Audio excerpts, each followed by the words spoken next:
Não é incomum ouvir as pessoas falarem sobre a importância do amor. Dr. Christopher Yuan vai nos ajudar a esclarecer o pensamento sobre os conceitos populares de amor. Deus é amor, mas quando dizemos só amor, não estamos dizendo que Deus é amor. Estamos dizendo que o amor é Deus, porque o amor definitivamente deve ser a forma como somos conhecidos. Mas o amor não deve ser um fim em si mesmo. O amor deve ser um meio para um fim. Em outras palavras, nós amamos as pessoas para levá-las a Cristo.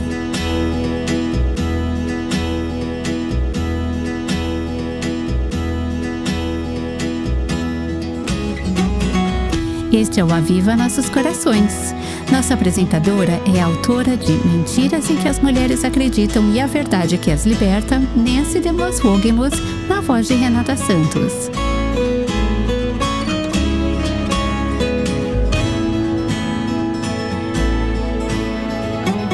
Talvez você conheça alguém que esteja vivendo em uma terra distante, por assim dizer, como o filho pródigo na história que Jesus contou. Há um momento lindo nessa parábola.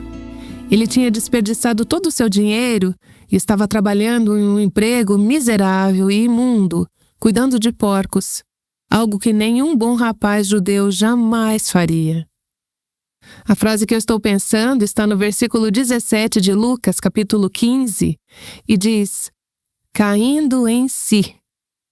Esse foi o começo da grande virada daquele filho. Bem, esse é o momento pelo qual tantos pais de filhos pródigos estão orando. Senhor, traga o meu filho, minha filha, meu neto, à razão. E, infelizmente, uma área comum hoje, em que muitos pródigos se perdem e precisam voltar à razão, é toda essa área do gênero e da sexualidade. O convidado de hoje dedica sua vida e ministério a ajudar as pessoas a voltarem à razão, assim como Deus o trouxe à razão muitos anos atrás. Aqui está Dana Gresh para apresentar o nosso convidado. O Dr. Christopher Yuan teve uma conversão dramática. De um homem gay e agnóstico que colocava sua identidade em sua sexualidade, a professor de Bíblia no Instituto Bíblico Moody, que coloca sua identidade somente em Cristo. Ele esteve conosco ontem e esta foi sua afirmação. Ele está aqui novamente para compartilhar uma análise profundamente centrada no Evangelho sobre sexo, desejo e relacionamentos. Bem-vindo de volta, Christopher. Oh, muito obrigado por me receber, Dana. Nós estamos muito felizes. Um tempo atrás, você mencionou que havia recebido um livro de um pastor ou leigo que defendia que a homossexualidade não era condenada pelas Escrituras. Você pegou aquele livro, colocou-o ao lado da Bíblia e decidiu que queria basear sua decisão sobre a verdade da homossexualidade somente nas palavras da Bíblia. Eu quero saber. O que você encontrou na Bíblia sobre a homossexualidade? Isso é o que é tão incrível sobre o Espírito Santo e como ele nos convence. Porque eu sabia que queria que aquele livro fosse verdade. Tudo dentro de mim queria. Era minha carne que dizia: ótimo, agora eu posso ter o melhor dos dois mundos. Eu nem sei exatamente o que foi. Bem, na verdade foi o Espírito Santo. Realmente que me fez, de certa forma, me encorajou a não apenas ler o livro, mas a ter a Bíblia ao meu lado. E enquanto eu lia, percebi, na verdade isso é só uma história. Eu estava lendo o livro e sempre que o autor mencionava um versículo da Bíblia, eu não aceitava apenas a palavra dele. Eu pegava a Bíblia e verificava. Eu sempre brinco que eu tinha muito tempo livre. Porque naquela época você ainda não estava na prisão, não é? Essa é a piada. Eu ainda estava na prisão, sim. Eu tinha muito tempo livre. E sempre que o autor mencionava uma passagem bíblica, ou às vezes apenas um versículo, eu ia até a Bíblia e lia a passagem inteira. E quase todas as vezes eu dizia: não é isso que a Bíblia está dizendo. Quando você lê tudo no contexto, o parágrafo inteiro, o capítulo inteiro, ou até o livro, não era isso que Paulo estava dizendo, não era isso que Moisés estava dizendo. E eu fui lendo, devolvi o livro ao capelão e me voltei somente para a Bíblia. Não é verdade que nós queremos negociar com Deus? Queremos ser tudo. Queremos o mundo e queremos Jesus. Colocamos Jesus na prateleira junto com todos os outros ídolos que temos. É isso que a nossa carne, nossa natureza humana deseja. Enquanto eu buscava nas páginas das Escrituras, eu fui da capa à contracapa várias vezes. Porque eu tinha muito tempo, eu não encontrei nada. Eu estava tentando fazer aquele argumento que dizia: vamos apenas deixar esses 6 versículos de lado. O que na verdade não podemos fazer, mas vamos deixá-los de lado. Vamos ver se existe algum versículo na Bíblia que realmente promova, defenda ou afirme um relacionamento entre pessoas do mesmo sexo. Eu percorri toda a Bíblia. Não havia nada nas Escrituras. Na verdade, a Bíblia inteira promove o sexo dentro do casamento entre um homem e uma mulher. Muitas vezes as pessoas chamam esses 6 trechos da Bíblia que falam sobre a homossexualidade, chamando-a de pecado. 3 no Antigo Testamento, 3 no Novo Testamento. Gênesis 19, Levítico 18, Levítico 20. E no Novo Testamento, Romanos 1, 1 Coríntios 6 e 1 Timóteo 1. Além disso, temos também Judas. Então, poderiam ser 7. Mas vamos nos ater aos 6. Muitas vezes as pessoas o chamam de passagens que ferem. Aqui está algo importante sobre esse termo equivocado de chamar esses 6 trechos de passagens que ferem. Quando chamamos qualquer versículo da Bíblia, a palavra de Deus, de uma passagem que fere, nós na verdade não entendemos o Evangelho. Deixe-me mostrar alguns outros versículos que poderiam ser chamados de passagens que ferem. Que tal esse? Não há ninguém que busque a Deus. Esse é um versículo bem forte, Dana. Ou este, o salário do pecado é a morte. Eu diria que esse poderia ser chamado de passagem que fere, se não entendêssemos o Evangelho. Porque qual é a continuação desse versículo que Paulo diz? Porque o salário do pecado é a morte, mas... Eu amo quando a Bíblia diz mas Deus, mas Jesus, mas o dom gratuito de Deus é a vida eterna. Não podemos chamar realmente isso de passagem que fere, se entendermos a passagem completa. Por exemplo, 1 Coríntios 6, não se enganem, nem imorais, nem idólatras, e a lista continua. É uma lista longa que, para ser honesto, inclui todos nós. Se parássemos por aí, talvez pudéssemos chamar isso de passagem que fere, se isolássemos do restante das Escrituras. Mas precisamos ler o versículo seguinte que diz: tais fostes alguns de vós. Esse é um dos meus versículos favoritos em toda a Bíblia.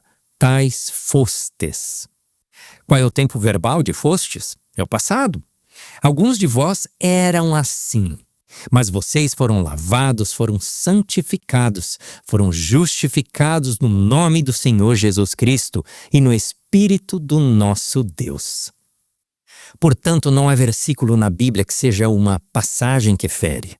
Todos eles apontam para quem nós somos, pecadores, e para quem Deus é, o Salvador de pecadores. E isso, Dana, é uma boa notícia. Isso é, na verdade, uma notícia maravilhosa. Eu estava olhando os versículos e pensei, vamos deixar esses versículos de lado, o que não podemos fazer. E pensei, vamos olhar para o resto da Bíblia. E eu percebi, uau! A Bíblia realmente enfatiza o casamento. Isso não é algo trivial em que podemos concordar em discordar. Temos Gênesis 2 começando com um casamento. Temos Apocalipse 19, que é a ceia das bodas do Cordeiro. Temos o primeiro milagre de Jesus em Caná, o casamento em Caná. Há tantas metáforas ao longo das Escrituras sobre o casamento, o marido e a esposa. E Jesus, quando ele é questionado sobre o divórcio em Mateus 19 e Marcos capítulo 10, vemos que os fariseus queriam arrastar Jesus para aquele argumento quando estavam discutindo sobre a lei de Moisés. Pode-se divorciar da esposa por qualquer motivo? Alguns diziam, sim, se minha esposa queimar o jantar, minha refeição, eu poderia me divorciar dela. E outros rabinos diziam, não, isso é ridículo. Não, só em caso de imoralidade sexual. Eles estavam discutindo sobre o que Moisés quis dizer com esse certificado de divórcio que é encontrado na lei. Jesus sabia, sendo Deus, que eles estavam querendo arrastá-lo para aquela discussão, porque eles poderiam então debater e puxá-lo para um sim ou não.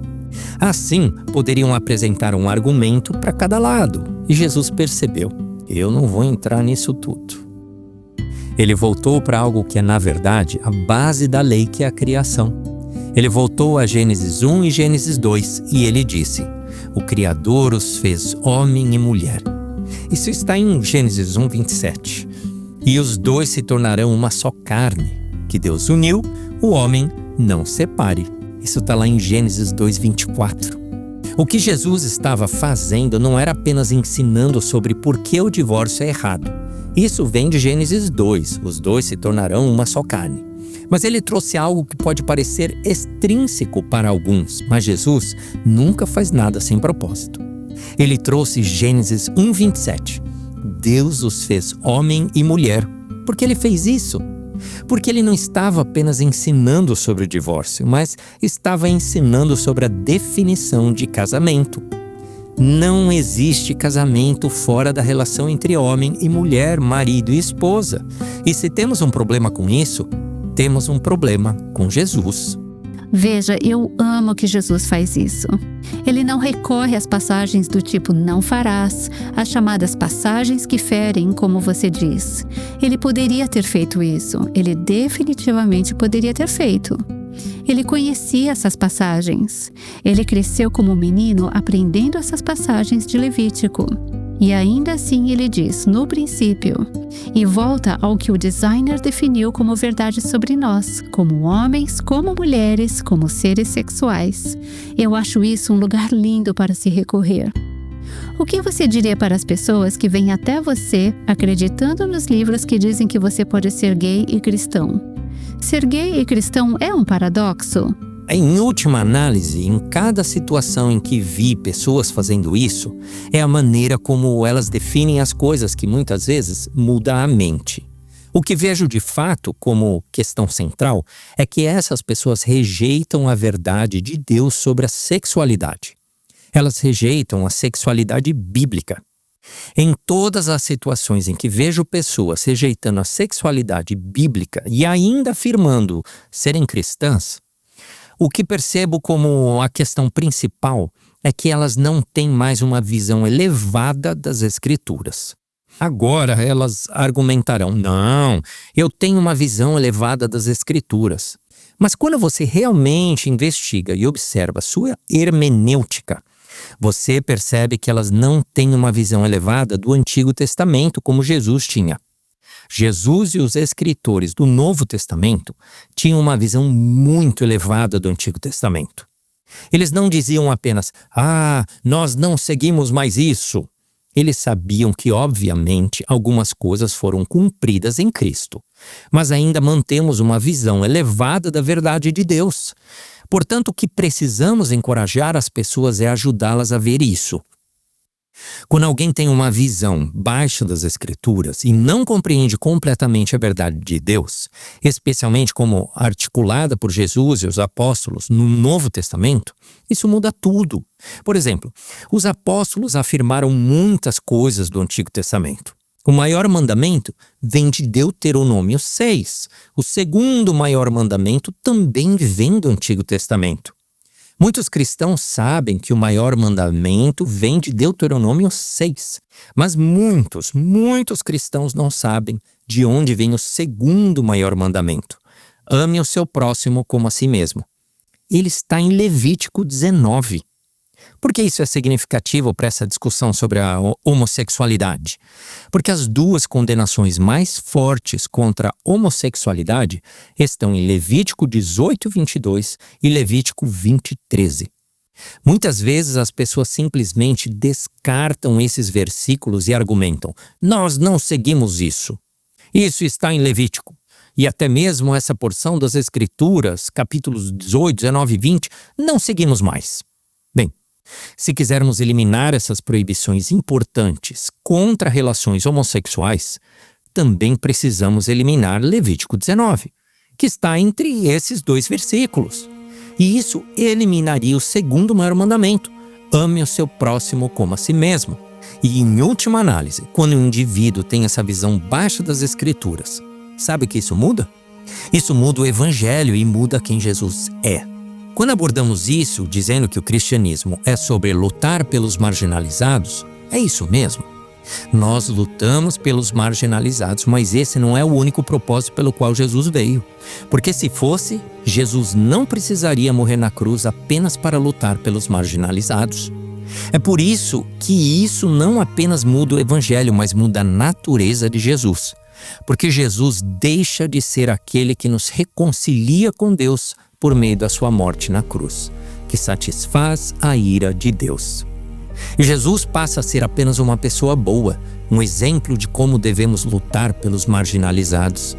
Jesus não é apenas um exemplo, ele é o nosso Salvador. Você disse algo que acendeu um fogo no meu coração há pouco, quando você apontou a proximidade de ame o seu próximo como a si mesmo em Levítico, com aqueles versículos que são advertências contra nossos pecados sexuais. Essa proximidade provavelmente não foi acidental. Exatamente. Porque sinto que muitas vezes, quando falamos sobre o que é verdade e o que é certo, há muitos cristãos fazendo isso sem amar e sem bondade. Fale sobre isso. Sim, muitas vezes ouvimos pessoas dizendo, sabe, meu trabalho é apenas amar. E muitas vezes isso acaba virando, meu trabalho não é julgar.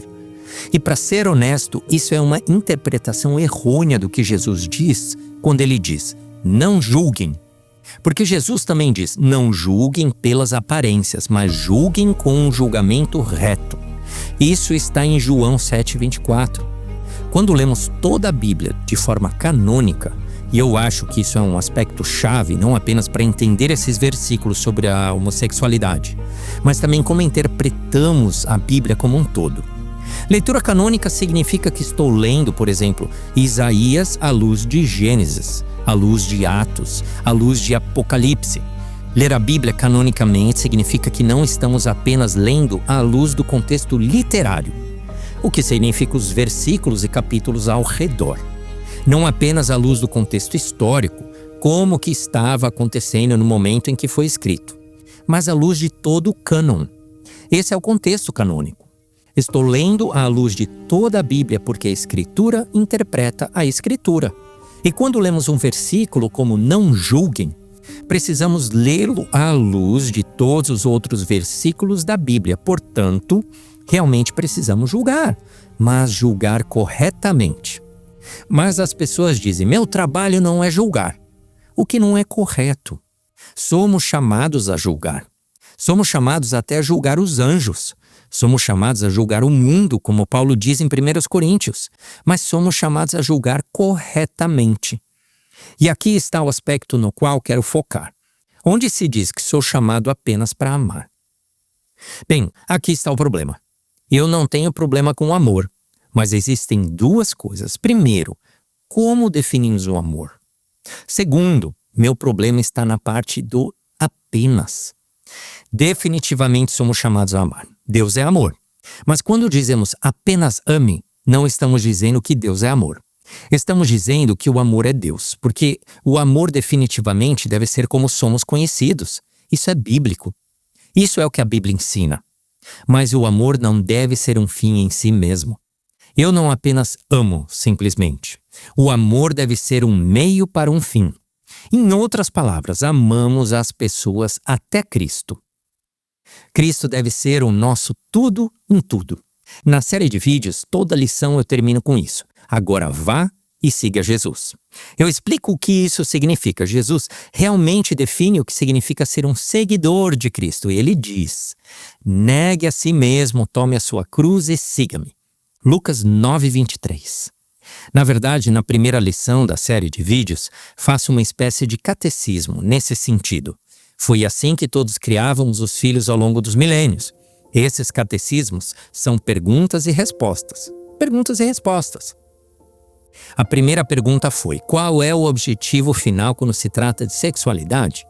E a resposta, puxando de alguns outros catecismos e confissões. O objetivo final quando se trata de sexualidade é glorificar a Deus, negando-se a si mesmo, tomando a sua cruz e seguindo Jesus. Veja, Jesus deve ser sempre o objetivo final. O amor não salva, Jesus salva. Precisamos ser muito claros, na verdade, não só temos o segundo maior mandamento, que está entre 2 versículos que falam sobre pureza sexual e especificamente a proibição contra relações homossexuais, mas muitas vezes as pessoas não sabem o contexto. Os judeus do primeiro século, os cristãos do primeiro século, eles definitivamente sabiam o contexto, porque provavelmente tinham o Antigo Testamento decorado. Eles conheciam o Pentateuco, a Torá, a lei, muito bem. Aqui está algo que muitas vezes perdemos quando se trata desse segundo maior mandamento. Ele fala não somente de ame o seu próximo como a si mesmo, Levítico 19:18, mas também temos o versículo anterior a esse, em Levítico 19, versículo 17, ele diz: não guarde ódio no coração contra o seu próximo, mas repreenda-o e não incorra em pecado por causa dele. Então, na verdade, convencer as pessoas do pecado delas. E então, o versículo seguinte diz: não procure vingança, mas ame o seu próximo como você ama a si mesmo. Quando Jesus diz, ame o seu próximo como a si mesmo, eles sabiam o contexto de que, na verdade, um aspecto de amar o próximo é repreendê-lo para que você não compartilhe da culpa dele. Isso é amor. Na verdade, é não amar, permitir que as pessoas ou simplesmente aceitar o pecado delas. Claro, não vamos bater nas pessoas, não estou dizendo isso. Não precisamos ficar o tempo todo lembrando delas. Minha mãe, ela não... Bom, eu nem me lembro dela dizer, você está vivendo em pecado, você vai para o inferno. Ela nunca disse isso, mas eu sabia onde ela estava com relação à sexualidade. Eu sabia disso. Ela não precisava ficar me lembrando disso. Suas ações eram claras de que ela estava me amando até Cristo. Esse é o nosso objetivo final. Isso realmente é o que significa amar o próximo. Sermos cheios de graça e cheios de verdade. Não graça à custa da verdade, nem verdade à custa da graça, mas cheios de graça e cheios de verdade. Sim, nós não equilibramos bem essas duas coisas, não é? Acho que o cuidado para mim é que não devemos apenas amar, mas amar e falar a verdade. Devemos fazer ambas as coisas a partir da nossa identidade em Cristo, certo? Amém. Nancy frequentemente fala sobre se alguém está em uma casa pegando fogo, seria algo muito desamoroso não bater na porta, acordá-lo. Você não vai dizer gentilmente, ele estava dormindo, vou deixá-lo dormir tranquilamente. Você vai bater na porta, quebrar as janelas, fazer o que for necessário para que ele acorde e saia daquela casa em chamas. Amém. Mas isso precisa ser feito com a motivação certa. Isso é uma parte grande, não é? A motivação certa. Que a sua motivação seja o amor. Não ser apenas estar certo, mas amar a partir da justiça. Amém. Me diga, Christopher, o que você pensa sobre como nós, cristãos, devemos nos aproximar da comunidade gay, que parece estar crescendo a cada dia? E eu conheço muito mais pessoas agora que estão lutando com isso do que eu conhecia há 10, 20 anos. O que é que talvez não entendemos sobre como compartilhar o evangelho com eles? Como podemos crescer na nossa compreensão?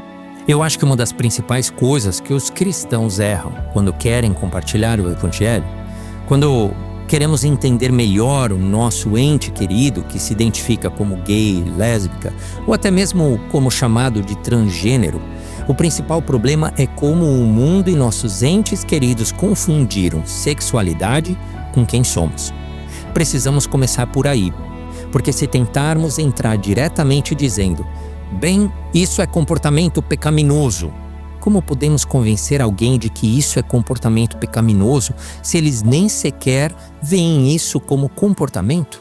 O que eu quero dizer com isso? Bom, se voltarmos 25 anos atrás, antes da minha conversão, antes de eu conhecer a Cristo, e você me dissesse que isso é pecado, eu não ouviria você dizendo que o que eu estava fazendo é pecado, ou que o meu relacionamento ou os desejos que eu tinha eram pecaminosos. Eu ouviria você dizer que toda a minha pessoa, da cabeça aos pés, é repreensível. Não apenas para você, mas para Deus. Por isso, eu disse ontem, eu não poderia odiar o meu pecado sem odiar a mim mesmo. Precisamos começar por aí. O problema está na essência deles. Eles têm o ponto de partida errado. E por que isso é tão importante? Por quê? Estou apenas discutindo terminologias ou palavras? Não. Porque como respondemos à pergunta "Quem sou eu?" vai afetar nossos pensamentos, vai afetar nossas escolhas, vai afetar nossos relacionamentos, vai afetar tudo como vivemos. Enquanto temos esse maravilhoso desejo de compartilhar com eles o Evangelho, acho que precisamos perceber que o maior obstáculo é que eles confundem completamente que a sexualidade ou a autoimagem deles seja como eles pensam que são homens ou mulheres. Isso foi distorcido pela queda, mas realmente se tornou quem eles são. E no final, não estamos apenas apontando para que as pessoas deixem de pecar. Isso é gestão de comportamento. Eu acho que não pecar, isso é um bom objetivo. Mas como alguém pode ir e não pecar mais, se não conhece a Cristo? Eu sempre quero voltar a Jesus Cristo. Muitas vezes em nossas abordagens, quando se trata de quebrantamento sexual em geral, ou até mesmo nossas abordagens quando se trata de homossexualidade, transexualismo, pode parecer um pouco como esforço humano e gestão de comportamento. Mas como poderíamos nós mesmos mudar? Como podemos ir e não pecar mais se Cristo não estiver habitando em nós? Para meus pais, quando estavam na minha vida e faziam o dom espiritual de esperar, esperando Deus trabalhar, estavam muito presentes na minha vida. E de maneiras muito naturais mostraram o que Cristo significava para eles. O Evangelho é ofensivo para as pessoas. Eu não gostava de ver a mudança na vida deles. Mas isso foi plantar sementes de que o Evangelho tem poder para mudar vidas. Por quê? Porque eu vi isso na vida da minha mãe. Por quê? Porque eu vi isso na vida do meu pai. Eu não deixei de buscar relacionamentos com pessoas do mesmo sexo porque meus pais me convenceram de que eu estava vivendo em pecado. Não! Se você se lembra de ontem, eu não peguei a Bíblia do lixo porque eu nunca teria feito isso se não tivesse visto a palavra de Deus viver na vida do meu pai e da minha mãe. Eu não deixei de buscar relacionamentos do mesmo sexo porque eles me convenceram de que era pecado. Em vez disso, eles me mostraram algo melhor. E seu nome é Jesus. Nosso trabalho é mostrar a um mundo morrendo lá fora, nossos entes queridos não cristãos, vizinhos, amigos, colegas de trabalho e outros, que seguir a Jesus não é só melhor, mas seguir a Jesus é o melhor. Estamos ouvindo uma conversa útil entre o Dr. Christopher Yuan e a co-apresentadora do Aviva Nossos Corações, Dana Gresh. Eles estarão de volta amanhã com mais. A série de vídeos de que estavam falando é uma série de 12 sessões de Christopher chamada Projeto Sexualidade Santa. Foi projetado especificamente para pais assistirem com seus filhos adolescentes. Você encontrará mais informações explicando como você pode encomendá-la no link da transcrição do programa de hoje em www.avivanossoscorações.com. Eu mencionei anteriormente que toda a discussão sobre gênero e sexualidade se encontra em uma área em que há muita confusão hoje em dia. Muitos pais e avós estão entrando em contato conosco aqui no Aviva Nossos Corações, expressando a angústia que estão sentindo por causa de um jovem pródigo em suas vidas. Eles anseiam para que aquele a quem amam sinceramente venha a ter o discernimento, assim como o irmão mais jovem fez na história que Jesus contou. Talvez você também esteja vivenciando esse desejo. Você sente que não pode fazer nada. Bem, isso não é totalmente verdade. Aqui está algo que você pode fazer. Você pode orar. Este mês, no Aviva Nossos Corações, estamos lançando o desafio de orar pelo seu pródigo. Compilamos um conjunto de devocionais e orações para o mês todo, para você ler e orar pelo pródigo que você ama. Eu acho que este pode ser um dos desafios mais importantes que já oferecemos e um que creio que vai ressoar em verdade com muitas das nossas ouvintes. Existem 2 maneiras para você receber esse desafio. Você pode se inscrever e a cada dia durante o mês de outubro, nós enviaremos um e-mail com a passagem para ler, alguns comentários para refletir e uma oração de exemplo sobre como você pode orar pelo seu pródigo. E que alegria saber que você estará orando junto com milhares de outras pessoas que podem estar em situações semelhantes. O desafio de oração se chama Enquanto Você Espera pelo Seu Pródigo. Você pode se inscrever para receber esse desafio de oração por e-mail em www.avivanossoscorações.com. Eu disse que é outra maneira de recebê-lo, e isso é quando você faz uma doação de qualquer valor para o Aviva Nossos Corações. Ficaremos felizes em enviar um PDF que nossa equipe produziu com o mesmo conteúdo, mas com espaço para escrever. É um PDF bonito, que eu acho que será um grande encorajamento para você. Ele contém todas as mesmas informações. Quando você fizer uma doação de qualquer valor, teremos o prazer de enviar essa versão do PDF como nossa forma de dizer obrigada. Novamente, todas as informações sobre a versão do e-mail ou a versão em PDF estarão disponíveis em www.avivanossoscorações.com. Bem como você provavelmente já ouviu, há mais de 81 anos, no dia 6 de junho de 1944, referimos-nos a isso como o Dia D, quando os exércitos aliados invadiram a Normândia. Aquela batalha foi duramente lutada. As baixas foram muito grandes, mas ela provou ser o ponto de virada da Segunda Guerra Mundial. Nós estamos em uma guerra, agora. É uma guerra pelas almas. É uma guerra pelas nossas famílias. E o diabo tem os seus olhos voltados para os nossos jovens. Amanhã, Christopher Yuan estará de volta para falar mais especificamente sobre como podemos ajudar os adolescentes a ganhar uma compreensão bíblica e uma apreciação de quem Deus os criou para ser, como jovens homens e jovens mulheres. Mesmo que você não seja mãe de adolescentes, você conhece outras que são. E o Senhor provavelmente trará jovens para a sua vida. Eu espero que você ouça e talvez Deus use isso para ajudar a mudar os rumos da batalha pela santidade sexual. Por favor, esteja de volta amanhã, aqui no Aviva Nossos Corações. O Aviva Nossos Corações é um ministério em língua portuguesa do Revive Our Hearts com Nancy DeMoss Wogemuth, sustentado por seus ouvintes e dedicado a chamar as mulheres à liberdade, plenitude e abundância em Cristo.